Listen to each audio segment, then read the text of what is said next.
1000 लोकांची साई देतो.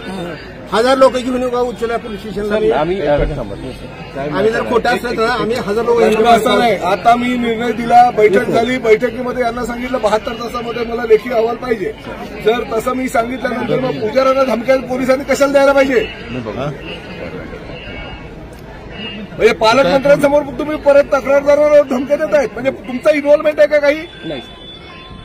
मग कशाला त्यांना धमक्या देतात? चौकशी करा, आरोपी पकडा, कुणीही असू द्या, यांच्यातला गुन्हे असेल त्यालाही आतमध्ये टाका. जे आरोपी पकडले साहेब त्यांच्या तोंडून कोण देणार आहे, करणार आहे, मला फार गांभीर्यानं घेतलेलं आहे. मी एकट्याने नाही, मुख्यमंत्र्यांनी सुद्धा गांभीर्यानं घेतलेलं लक्षात घ्या. त्याचा मला तुमची तक्रार करायला लागेल, तुम्ही जर यांना दमदाटी कराल तर याद राखा. पुढे 2